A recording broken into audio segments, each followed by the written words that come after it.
What's going on, guys? Welcome to another spoiler recap here at Big Gold Bell Media. Cam and Damian G, we're here to talk about Invincible Season 2, Part 2, Episode 5 on Prime Video, March 14th.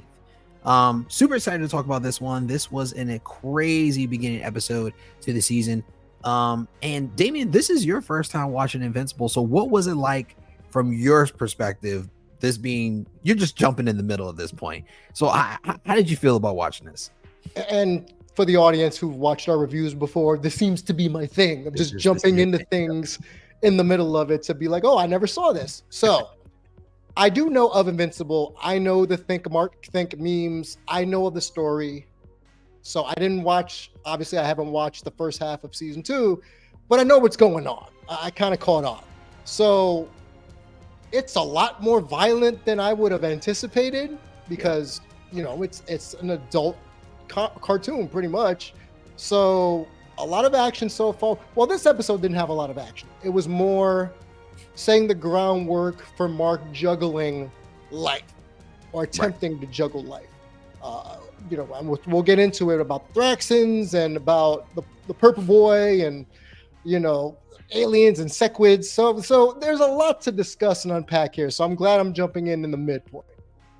Yeah, man. Glad to have you here for sure. I mean, there, like you said, there was a lot going on this episode. I mean, of course, we got a lot more, I think, well, I want to say a lot more action, but we got a lot more Viltrumite fights in the last episode, episode 4, that led into this one. So you got to see a little recap as you got into this episode that gave you kind of a little bit of groundwork as to what's going on. You know, like you said, you've seen the comic and you've seen different things, so they kind of gave you like a nice little baseline of expectation of what to expect in this episode. But yeah, we get to pick right back up with Mark being stranded on Thraxa. This is the planet where his dad has been residing this whole entire time since he left Earth after this huge, supposedly Viltrumite takeover, but Nolan just couldn't do it. He decided, you know what, I love my son, I'm gonna get up out of here. And this is where he's been hiding this whole entire time. Nolan's been taken away by the Viltrumites because of him basically discarding his post and not doing his duty. Mm-hmm. And huge fight ensued last episode. And now we are here and Mark is stuck on this planet trying to figure out how to get off. And in the midst of different things, he got to meet his dad's mate during this whole entire time, which is kind of awkward because she's an ant, right? Let's be honest. Mm-hmm. She's a giant ant. And yeah, you know, there's some type of appeal to her, though. I'll be honest with you. She's not a terrible looking ant. But if I had to pick an ant, it would look like her. What do you think? I'm not one to rate aunties like that. Or ants in this case. Yeah, I don't rate insects. But I'm throwing it out there. Yeah, I got you. It makes sense. But gonna find out in this short amount of time that his dad's been there, I think it's over like a 5 or 6 month period. Mm-hmm. He has a son at this point. So there's a little purple little boy that kind of actually resembles Mark, honestly, to a T, or a miniature version of Mark, walking around. And Mark is like surprised, like, Dad, you just moved on. Like you started a brand new family on this planet.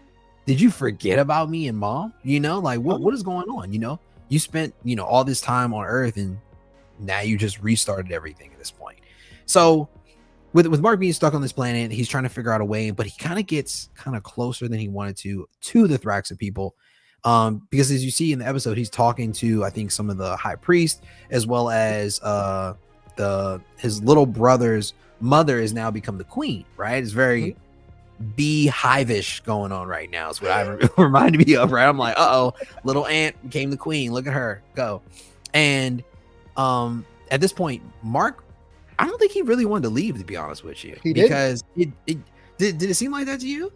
I did, because he seemed to be enjoying his life in Thraxia.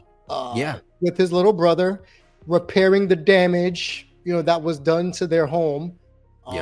Realizing he had a hand in killing a good amount of their people. So I knew it was guilt. It was guilt oriented. Why Mark wanted to stay there. And let's be honest, I think having his brother there, little purple boy, it brought him closer, gave him a piece of his father, which is who he's been trying to find. So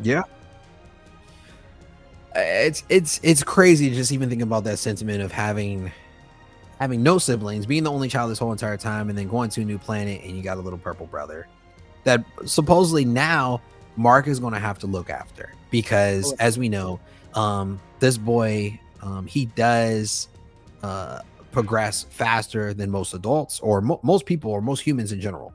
So he will age faster than everyone that he knows at this point. But the problem is on Thrax is that he will outlive his mother, because they age within months. So they go from being children to being gone within a few months, which is weird, because if you think about it, Nolan was there for a few months, right? So did he meet the queen when she was like a child? And then now he started dating her. Like, no. Let's not go down this path. No. I'm just saying, it was just strange. It was just strange because I was like, go down this path. Okay, all right. You know what? Skip. All right. So anyway, I'm just like, wait, I just thought about that. That's kind of strange. But at this point, the queen or the mother decides, you know what?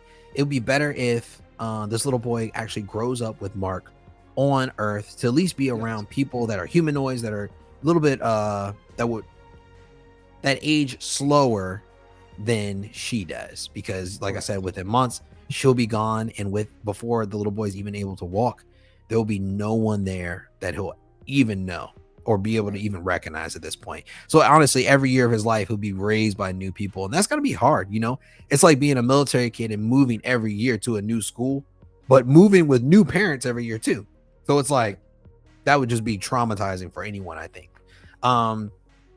So Mark decides, you know what, I'm going to take him with me, which is a huge responsibility. Did you actually think Mark was going to say, you know what, I'm going to take him, or just be like, what do you think? Yeah, I knew he was going to take him. Obviously, this part I do know of the story, so there was no kind of worry for me. But it would be hilarious if he didn't take his brother. Like, nah, I'm good. I'm good. No purple babies here, bro.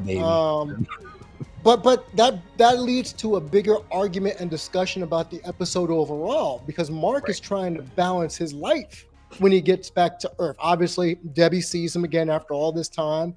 Hey, Mom, how's it going? Yeah, I'm dressed like Julius Caesar. That's fine. Yeah, here's a purple baby. By the way, Dad had a love child. Ta-da! And now I'm going to raise him, and so are you. It's got to be, oh my gosh, like think about all the responsibility Mark has to keep adding on to his plate, right? I mean, first he just had to think about getting into college, and now he has to think about being a stepdad almost. He was close to being like, a foster parent for one point, and then trying to balance college and then also balance a relationship too, which I think is crazy. Correct. Which we'll get into in a second, but I'm surprised that Debbie I wasn't surprised, but I am very glad that Debbie, Mark's mom, decided to take in this child and kind of take some time off of work and really invest her time into raising this little boy, because obviously Mark would not be able to do that. Like if he was even talking about quitting college at one point, just to raise his little brother. But I'm like, Mark is just willing to sacrifice everything for everyone, but really never think about himself and what he needs for himself. If you want to talk a little bit about the relationship between him and Amber, what did you think of them first meeting? Because this is your first time seeing them interact. Yeah, it felt awkward. It's like, it's the equivalent of, like she said, hey, you went away on like a trip and came back, and now the vibe check is off, So right. Let's put it to real life. If I was dating someone and I kept leaving this person, and I was gone for 2 months or whatever amount of time I was gone for, and I expect her to just accept me back when I come back? No, that's ridiculous. No. So it's not, you couldn't pull that off. You couldn't pull that off. So I'm not surprised that they have an icy relationship. Yeah. I mean, I think that's a good way to put it too. I mean, it's definitely,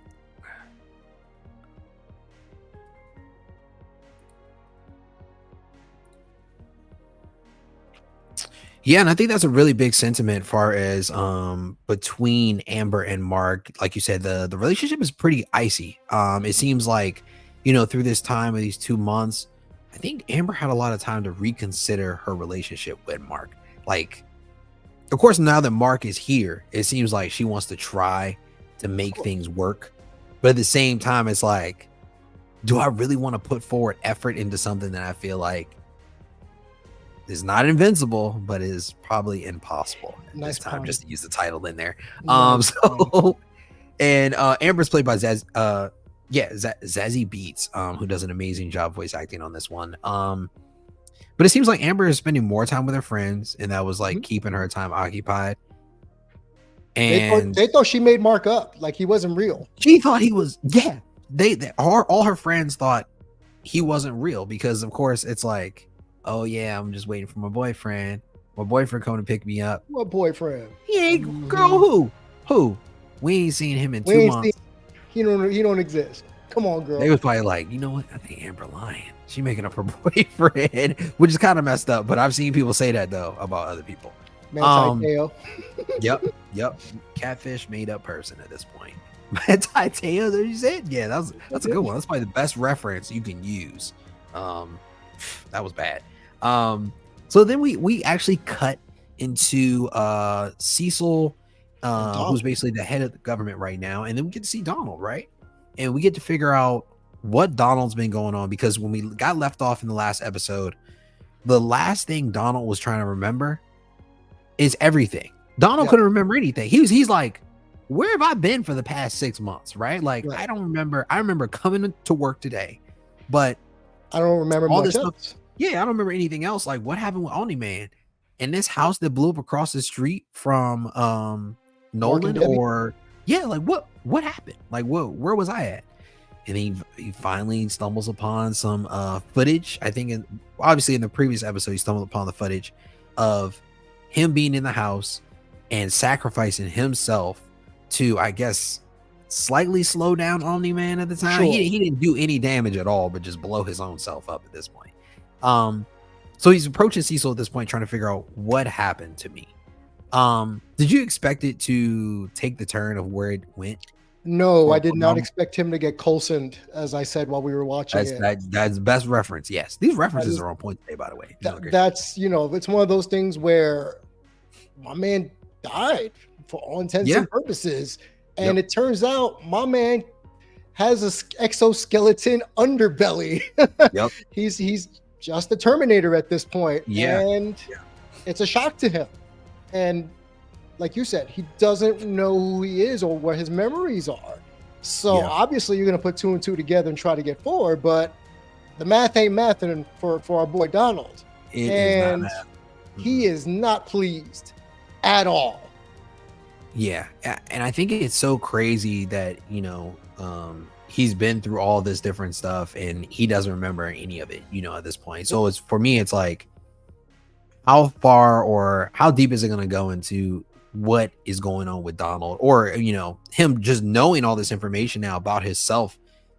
What type of mental state is he going to be in at this point? Going forward have a brain at this point, maybe a fragment of a brain, if that's possible. I mean, I don't even understand what he's made up of at this point anymore. He's obviously probably like 2% human at this point. Yeah, at this point. Maybe less than that. Maybe, I guess the reconstructive tissue or whatever that is on the outside exoskeletal body, but it's complicated is basically what we're looking at. And next after that, we get to actually see that there's been a threat coming to Earth, right? Because Donald, he barged in on Cecil trying to like figure out, hey, what's going on with me? But there's a crisis going on coming to Earth right now. There's this extraterrestrial Martian ship that's coming to Earth, and nobody knows exactly why the Martians are coming to Earth, right? Except for one person, the shapeshifter, right? Everybody this whole time, I'm thinking like, oh man, nobody knows that he's a Martian. And we get like a funny little scene with Black Samson, and like, man, I wish we knew somebody that was a Martian. And everybody looks at him, and Black Samson's like, wait, I didn't know. He just happened to make that reference, and like, come to find out, Shapeshifter is actually a Martian this whole entire time. But everybody knew that. Cecil, he was like, you think I would let you in the Guardians of the Globe and not know you were a Martian this whole entire time? He's like, come on, man, I'm eyes everywhere at this point. He's like receding hairline, Nick Fury, scrawny, that can teleport. Basically what it is. So he knows all this. Yes. And it's Shape Smith, right? Shape Smith. Sorry. Yes. So I think it's crazy. I mean, that whole entire little scene was kind of funny, but it was a good little intel into what's going to go on in the next little part. So they decide, you know what, we have to go off Earth, but we're only going to use the Guardians that have, I guess, extreme superpowers. Yeah. Powers. They all got powers, right? Space ready powers. Space ready powers. Okay. Black Samson, he got strength. Robot, he robot. I mean, robot. It's like Iron Man with a bun, you know. So he got all that. And then of course you got, I think Adam Eve decided to join the squad as well. She's not even on the team anymore, but she decided, you know what, I'm gonna go and help. Yeah, just help out. And of course, since Mark is back, they need their power player. I mean, there are no Viltrumites on the planet, but Mark is only half, so he's the next best thing that they can use. But it always seems that Mark is always bleeding. I don't know if you noticed that, but it seemed like Mark is always bleeding. To be so strong, he always getting beat up because he's invincible. So I think that's the whole spiel. He could take the whoopings. Yeah, that makes sense. I mean, I guess that is the whole concept around him, though. So they decide to go to this Martian ship, and come to find out, what's his name? Shapeshift? The Shapesmith. Shapesmith, sorry. Shapesmith has actually taken on the, I guess you could say the face, right? Or the face or the looks of the astronaut who was being, I guess, like puppeted by squid or sea squids, right? Yes. Russ Livingston. Yeah, Russ Livingston.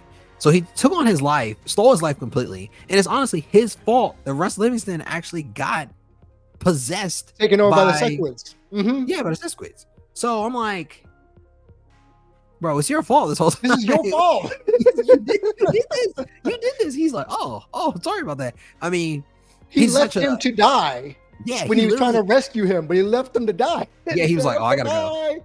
Peeled off. So of course they take a rocket, or they take a spaceship, and then decided to go to meet this Martian ship before it comes to Earth, right? They're like, you know, we don't want a war here. Let's go ahead and figure out what's going on up there.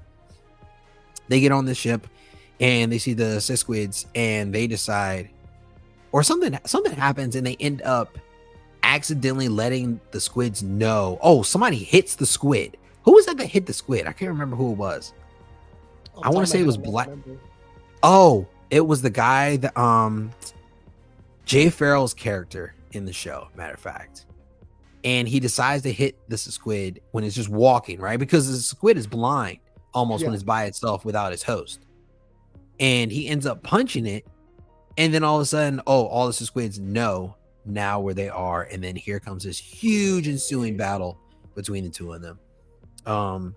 Between that time right now, of course, there are a few superheroes from the Guardians of the Globe that end up staying on the planet, or staying on Earth. Rexplode, I believe it's Shrinking Ray, and then Duplicate, right? Duplicate, yes. And of course, Rex, being arrogant Rex, he's like, there's no way there's going to be two crises at once, right? Let's go to order these pizza, get 2 garlic knots. He's like, going through a whole list of food. Like, come on, bro. And I'm like, what in the world? So they, they're chilling, and then all of a sudden they're in the little command center, and they get a call from Cecil.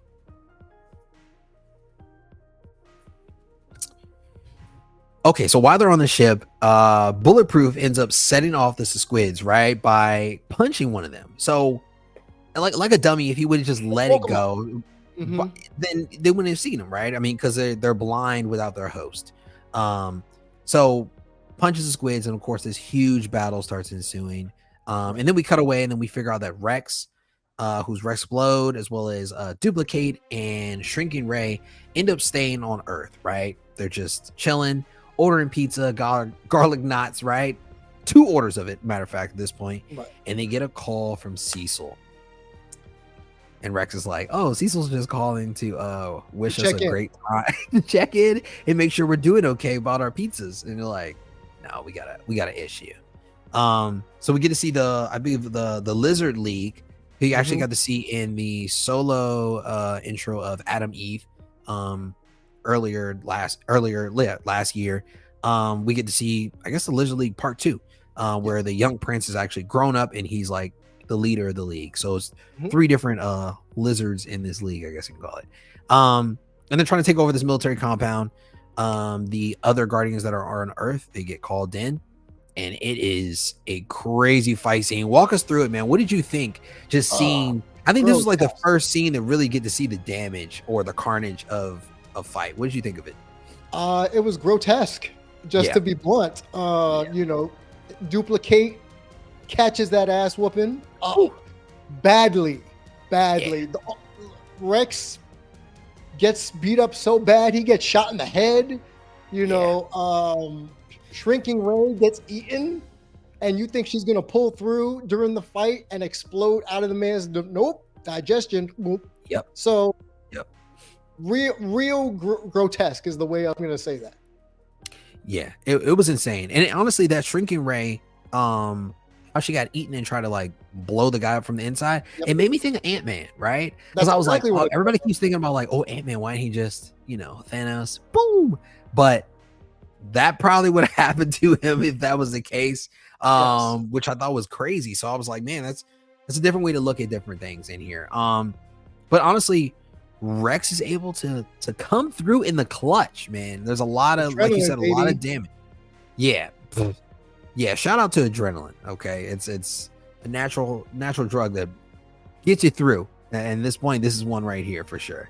But of course, without failure, there are some huge casualties in this one, and we get to pick right back up where we get to see Thaddeus, who's played by Peter Cullen, with that Optimus Prime. He can't stop being Optimus Prime. When I heard him in there, I was like, he Optimus Prime everywhere you go. That's crazy.